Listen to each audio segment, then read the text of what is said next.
രവി,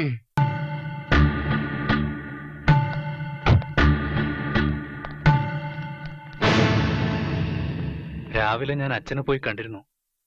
ഇനി ഭയപ്പെടാനൊന്നുമില്ലെന്നാ ഡോക്ടർ പറഞ്ഞത്. അങ്ങയുടെ നല്ല മനസ്സിന് ഒന്നും സംഭവിക്കില്ല. ഈ പരിസരത്ത് എവിടെ കണ്ടാലും അറസ്റ്റ് ചെയ്യണമെന്ന കമ്മീഷണറുടെ ഓർഡർ. പക്ഷേ സാർ ഇവിടെ വന്നിട്ടില്ല, ഞങ്ങൾ കണ്ടിട്ടുമില്ല.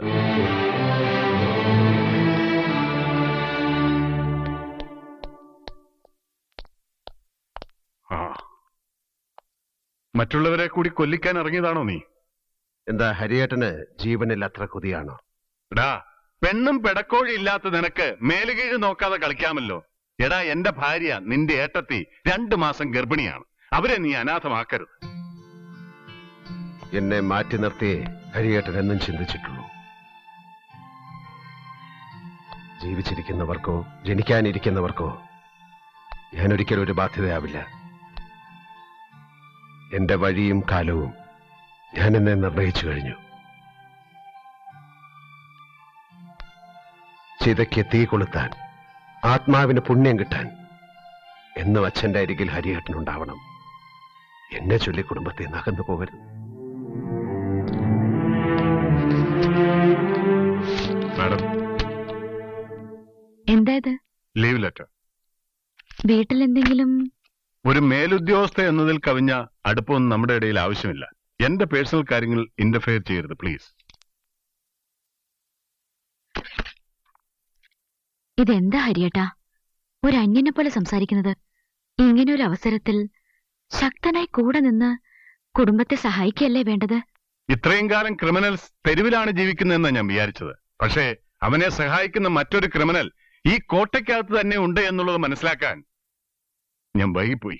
സത്യം അറിയാതെ എന്നെ കുറ്റപ്പെടുത്തുകയാണ് ഹരിയേട്ടൻ. നോ, അരുത്. എന്നെ ചേട്ടാന്ന് വിളിക്കാനുള്ള അവകാശമൊന്നും ഞാൻ നിനക്ക് തന്നിട്ടില്ല.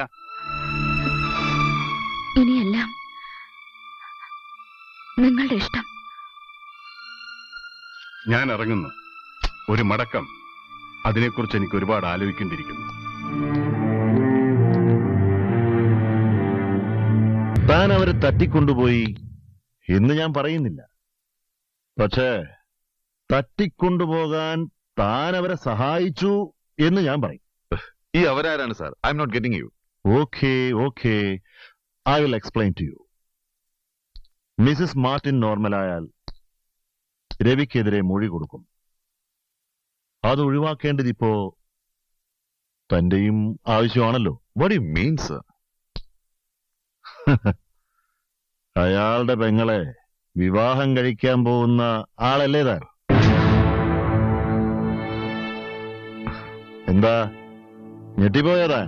ചതിക്കുഴികൾ ഒരുക്കാൻ സാറും എടുക്കനാണെന്നറിയാം. നിങ്ങളുടെ ഇഷ്ടപ്രകാരം നടക്കാത്ത പലരെയും മുട്ടുകുത്തിച്ച ചരിത്രമുണ്ട്. പക്ഷെ ഞാൻ ആ ടൈപ്പല്ല sir. Mr Vishnu, you are not eligible to continue in service. So you are suspend.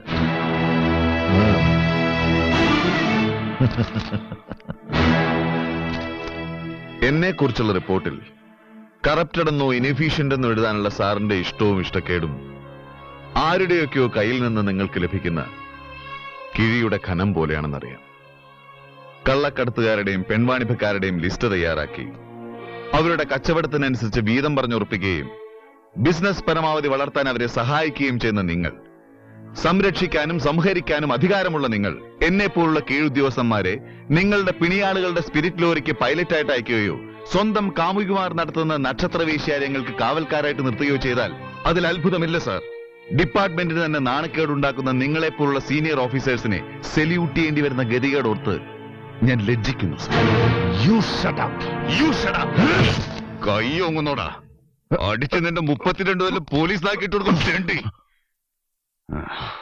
ഷായോട് ഒത്തുചേർന്ന് കോടികളുടെ വേട്ടയ്ക്ക് ഒരുങ്ങാണ് നീ എന്ന് മനസ്സിലാക്കാനുള്ള സാമാന്യ ബുദ്ധിയൊക്കെ എനിക്കുണ്ട്. ഞാൻ ഇട്ടിരിക്കുന്ന ഈ കാക്കിക്ക് ആദർശത്തിന്റെയും നീതി നിർവഹണത്തിന്റെയും സത്യസന്ധതയുടെയും ചങ്കൂറ്റത്തിന്റെയും നിറമാടോ. കള്ളപ്പണക്കാരന്റെ മടിശീല കണ്ട് കണ്ണുമഞ്ഞളിച്ചു പോയ നിന്റെ കാക്കിക്ക് അക്രമത്തിന്റെയും അഴിമതിയുടെയും കൈക്കൂലിയുടെയും ചെളിപുരണ്ട നിറമാണ്. അതിനു മുകളിൽ അശോകസ്തംഭം വെച്ച് ഈ തൊപ്പി ചേരില്ല. ഞാൻ ഇനിയും വരും. അന്ന് നിന്റെ തലയിൽ ഈ തൊപ്പി ഉണ്ടാവില്ല, ഓർത്തോ.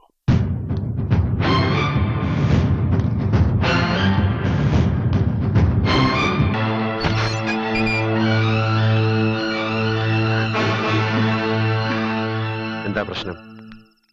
നിന്റെ മുഖം കണ്ടാൽ അറിയാം എന്തോ പ്രശ്നമുണ്ട്. നീ എന്താ ഈ സമയത്ത്? ഒരുപക്ഷെ നാളെ തന്നെ റെയ്ഡ് നടക്കാൻ സാധ്യതയുണ്ട്. കുറച്ചു ദിവസം രവിയേട്ടൻ ഇവിടെ നിന്ന് മാറി നിൽക്കണം. എന്തിന്? ഞാൻ എന്തിനു മാറി നിൽക്കണം? ബഹുമാനപ്പെട്ട collector, you do your duty. ചെയ്തത് തെറ്റാണോ ശരിയാണോ എന്ന് എനിക്കറിയില്ല. ഉത്തരവ് കൊടുത്തത് ഞാൻ തന്നെയാണ്. നിയമത്തിന്റെ മുനകൾ ചൂണ്ടിക്കാട്ടി അവരെന്നെ നിർബന്ധിച്ചപ്പോ എനിക്ക് ആ കടലാസിൽ ഒപ്പിടാതിരിക്കാൻ കഴിഞ്ഞില്ല. അപ്സെറ്റ് ആകാതെ. ഞാൻ പറഞ്ഞല്ലോ, നീ നിന്റെ കടമയല്ലേ ചെയ്തത്.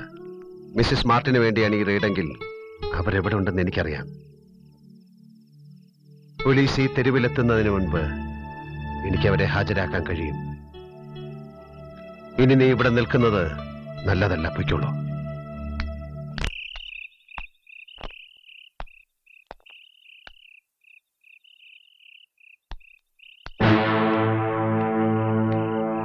വിഷ്ണു, നീ എന്നെയാണ് അന്വേഷിക്കുന്നതെങ്കിൽ ഞാൻ ഇവിടെ തന്നെ ഉണ്ട്. അപ്പൊ നീ എന്നെ കാത്തിരിക്കായിരുന്നു? അതെ, പക്ഷെ ഞാൻ പ്രതീക്ഷിച്ചതിലും അല്പം നീ വൈകി. മിസ്സിസ് മാർട്ടിൻ എവിടെ? ഉത്തരവാദപ്പെട്ട ഒരു പോലീസ് ഉദ്യോഗസ്ഥൻ എന്ന നിലയിൽ നിന്റെ ഈ ചോദ്യവും അന്വേഷണവും ഒക്കെ വളരെ തരം താണുപോയി. സ്വന്തം നിലനിൽപ്പിന് വേണ്ടി നിയമത്തെ വളച്ചൊടിക്കുന്ന ചില മൂന്നാംകട പോലീസ് ഉദ്യോഗസ്ഥന്മാരെയും രാഷ്ട്രീയക്കാരെയും കണ്ടു മാത്രം പരിചയമുള്ള നിനക്ക് എന്നെ പോലെ സത്യത്തിന് വേണ്ടി നിലകൊള്ളുന്ന ഒരു പോലീസ് ഉദ്യോഗസ്ഥനെ അടക്കി നിർത്താൻ ഒരല്പം ബുദ്ധിമുട്ടേണ്ടി വരും. അഴിമതിയെ ഹൃദയത്തിൽ ഒളിപ്പിച്ചു വെച്ചിട്ട് അതിനെതിരെ ഘോരം പ്രസംഗിക്കുന്ന രണ്ടു മുഖമുള്ള ഒരു രാഷ്ട്രീയക്കാരനല്ല ഞാൻ. പക്ഷെ കണ്ണിന് പകരം കണ്ണെന്ന് നിന്റെ ഈ തത്വശാസ്ത്രയുടെ അന്ധന്മാരുടെ ലോകം ഉണ്ടാക്കാനേ സഹായിക്കൂ. പ്രതികാരത്തിന്റെ പേരിൽ നടക്കാനുള്ളതല്ല സാധാരണക്കാരന്റെ ജീവിതം. പോലീസ് അക്കാഡമിയിൽ നിന്ന് IPS ബിരുദം നേടിയതുകൊണ്ടോ മുഖം നോക്കാതെ നടപടിയെടുത്തതുകൊണ്ടോ മാത്രമല്ല, ജനജീവിതത്തിന്റെ സ്പന്ദനങ്ങളോട് സംവേദനം ചെയ്യാനും പ്രതികരിക്കാനും കഴിയുന്നവനാണ് ശരിയായ പോലീസ് ഓഫീസർ. നിരപരാധികളെ തോക്കും ബോംബും വെച്ച് കൊലപ്പെടുത്തിയവനാണ് നീ. കള്ളക്കടത്തും മയക്കുമരുന്നും ആയുധ കച്ചവടവും അടക്കം മനുഷ്യകുലത്തിന് ഭീഷണിയായ സകലവിധ മാഫികളെയും വളർത്തിയവനാണ് നീ.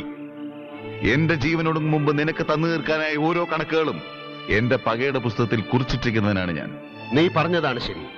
പിടിച്ചടക്കാൻ കഴിയാത്ത എന്തിനോടും നിനക്ക് പകയാണ്, അന്നും ഇന്നും. നീതി തേടി നിയമത്തിന്റെ മുന്നിലെത്തുന്നവൻ വഞ്ചിക്കപ്പെടുകയും വേലി തന്നെ വിളവ് തിന്നുകയും ചെയ്യുന്നതല്ലേ നാളിതുവരെയുള്ള ചരിത്രം. എന്നെ കള്ളക്കേസിൽ അകപ്പെടുത്തി പീഡിപ്പിച്ചാലോ ദീർഘകാലം ജാമ്യം തന്നെ നിഷേധിച്ചാലോ എന്റെ ജീവിത വീക്ഷണത്തിൽ യാതൊരു മാറ്റവും സംഭവിക്കില്ല. സ്വന്തം സുഖവും ലാഭവും അല്ലാതെ മറ്റെന്തെങ്കിലും നീ ഇതുവരെ ചിന്തിച്ചിട്ടുണ്ടോ? ഒരിക്കൽ പോലും മുറിവേറ്റിട്ടില്ലാത്ത നിനക്ക് മറ്റുള്ളവരുടെ വേദന മനസ്സിലാവില്ല. ശരിയാണ്, ഞാൻ ആഗ്രഹിച്ചതിലധികം നേടി ഈ തെരുവിന്റെ സ്നേഹം. ഞാൻ ഒരുപാട് വേദനിച്ചു ഇവിടുത്തെ മനുഷ്യർക്ക് വേണ്ടി.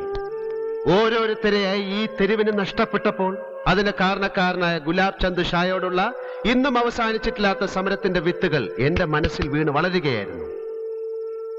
ഈ തെരുവിനെ സ്വന്തം ആത്മാവിനോട് ചേർത്ത് പിടിച്ച ഞങ്ങളുടെ സലിം ബായിയെ അവൻ കൊല്ലിച്ചു. ഈ തെരുവ് അനാഥമാവാതിരിക്കാൻ ഞാൻ എന്റെ കുടുംബം പോലും ഉപേക്ഷിച്ച് ഇവരോടൊപ്പം ചേർന്നു. എന്നെ കുരുക്കാൻ ഷാ ഒരുക്കിയ ചതിക്കുഴിയാണ് CI മാർട്ടിന്റെ മരണം. എന്നെ ഒതുക്കാൻ കമ്മീഷണർ ഒരുക്കിയ കെണിയിൽ വീണാണ് നിനക്ക് നിന്റെ അധികാരം നഷ്ടമായത്. സസ്പെൻഡ് ചെയ്യപ്പെട്ട വിഷ്ണു IPS അവരുടെ മുന്നിൽ ഒരു തടസ്സമേ അല്ല. ഒരു നിമിഷം കൊണ്ടെല്ലാം അവസാനിപ്പിക്കാൻ എനിക്കറിയാഞ്ഞിട്ടല്ല. എന്റെ വാൽമുനയിൽ ചോര പുരണ്ടാൽ, അറിയാതെ എന്റെ കയ്യിൽ നിന്നൊരു തീപ്പൊരി വീണാൽ ആദ്യം ഈ തെരുവ് കത്തും, പിന്നെ ഈ നഗരവും കത്തിയാൻ വരും. അതാണോ നിനക്ക് വേണ്ടത്? പറയൂ, അവസാനിപ്പിക്കട്ടെ എല്ലാം. മണിയും മസിൽ പവറും പൊളിറ്റിക്സും ചില പോലീസ് മേലാളന്മാരും അവിശുദ്ധമായി കൈകോർത്ത് നിൽക്കുന്ന ഈ നാട്ടിൽ ഇനിയും ജനിക്കാത്ത തലമുറയെ കൂടി നശിപ്പിക്കാമെന്ന അസ്ത്രവും പേറി നടക്കുന്ന ചില വമ്പൻ റാക്കറ്റുകൾക്കെതിരെ ഒറ്റപ്പെട്ട ചില അന്വേഷണ പ്രശ്നങ്ങളല്ലാതെ ഒന്നും നടക്കില്ല എന്ന് എനിക്ക് മനസ്സിലായി. സത്യം നിരന്തരം പീഡിപ്പിക്കപ്പെടുന്ന ഈ ലോകത്ത് സമൂഹത്തിന്റെ നന്മയ്ക്ക് മാത്രമായി സേവനം ചെയ്യുന്നവൻ മാനസികമായി തകർന്നാൽ അവശേഷിക്കുന്ന നന്മയുടെ കണികകൾ കൂടി ഇല്ലാതാവും. നമ്മൾ രണ്ട് ചേരികളിൽ നിന്നാലും ഭീകരതയുടെ ദുരന്ത ഫലം ഒന്നാണ്. ശത്രു ആര് എന്നറിയാതെ യുദ്ധം പ്രഖ്യാപിക്കരുത്. ഞാൻ ചെയ്യുന്നതും നിനക്ക് ചെയ്യാൻ കഴിയാവുന്നതുമായ കാര്യങ്ങൾ ഒന്നിച്ചാൽ അവസാനിക്കാവുന്നതേ ഉള്ളൂ ഇവിടുത്തെ പ്രശ്നങ്ങൾ. പുറം തിരിഞ്ഞു നോക്കാനുള്ള സമയമല്ലത്. നമുക്കൊരുമിച്ച് നീങ്ങാം. മിസ്സിസ് മാർട്ടിന്റെ സത്യസന്ധമായ മൊഴിക്ക് മാത്രമേ നിയമത്തിന്റെ കുരുക്കിൽ നിന്ന് എന്നെ രക്ഷിക്കാനാവൂ. അവർ സുരക്ഷിതയായിരിക്കേണ്ടതിന്റെ ഉത്തരവാദിത്വം മറ്റാരേക്കാളും കൂടുതൽ ഇന്ന് നിനക്കാണ്. അധികാരത്തിന്റെ തൊപ്പി തലയിലില്ലാത്ത ഒരു സാധാരണ പൗരനായി ജനിച്ച നാടിന് വേണ്ടി എന്തെങ്കിലും നേടാനുള്ള ഒരു അവസരമായി നീ ഇതിനെ കാണണം. എന്നോടൊപ്പം വരൂ.